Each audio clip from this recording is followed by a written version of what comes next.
ফের বাংলাদেশের রাজনীতিতে সক্রিয় হচ্ছেন খালেদা জিয়া। ঢাকায় বিশাল সমাবেশ হয়েছে বিএনপির, আর এই সভা থেকেই খালেদা জিয়ার ছেলের হাতে বিএনপির রাশ তুলে দেওয়া হবে। ইতিমধ্যেই জেল থেকে মুক্তিও পেয়েছেন বিএনপি নেত্রী খালেদা জিয়া। তার সঙ্গে দেখা করেছেন বিএনপি নেতারা। আগামী রাজনৈতিক রূপরেখা নিয়ে তার সঙ্গে আলোচনা হয়েছে বলেই বাংলাদেশ সংবাদ মাধ্যম সূত্রে খবর পাওয়া যাচ্ছে।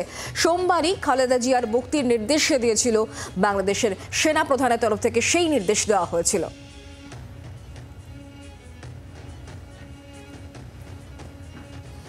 খালেদা জিয়া মুক্তি পেয়েছেন এবং এই মুক্তির পর খালেদা জিয়া বিএনপি নেত্রীর বক্তব্য কি শোনাবো।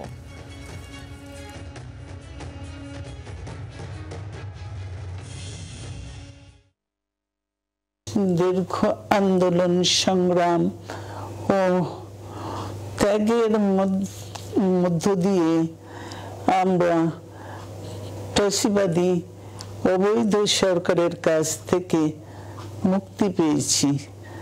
আমি আন্তরিক ধন্যবাদ জানাতে চাই আমাদের বীর সন্তানদের, যারা মরণপণ সংগ্রাম করে এই অসম্ভবকে সম্ভব করেছে। শত শত শহীদদের জানাই শ্রদ্ধা। এই বিজয় আমাদের নতুন সম্ভাবনা নিয়ে এসেছে। দীর্ঘদিনের নজিরবিহীন দুর্নীতি, গণতন্ত্রের ধ্বংসের স্তূপের মধ্য থেকে আমাদের নির্মাণ করতে হবে এক সমৃদ্ধ বাংলাদেশ। ধ্বংস নয়, প্রতিশোধ নয়, প্রতিহিংসা নয়, ভালোবাসা, শান্তি ও জ্ঞান ভিত্তিক সমাজ গড়ে তুলি। খালেদা জিয়ার বক্তব্য শুনলেন খালেদা জিয়ার পুত্র তারেক রহমান। তার বক্তব্য পাওয়া গিয়েছে, তিনি কি বলছেন শুনুন।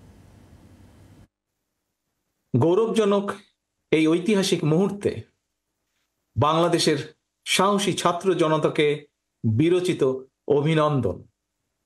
হাজারো শহীদের প্রাণের বিনিময় জনতার ঐতিহাসিক এই বিপ্লবের মধ্যে দিয়ে গণহত্যাকারী খুনি হাসিনার পতন হয়েছে।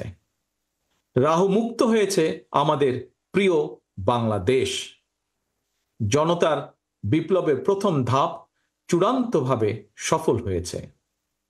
লাখো শহীদের প্রাণের বিনিময়ে অর্জিত বাংলাদেশ কখনো পরাজয় মানতে পারে না। বিজয়ীর কাছে পরাজিতরা নিরাপদ থাকলে বিজয়ের আনন্দ মহিমান্বিত হয়। সুতরাং বিজয়ের এই আনন্দঘন সময়ে রাহুমুক্তির এই ঐতিহাসিক মুহূর্ত শান্তভাবে উদযাপন করুন।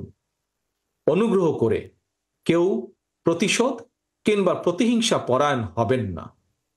কেউ নিজের হাতে দয়া করে আইন তুলে নেবেন না।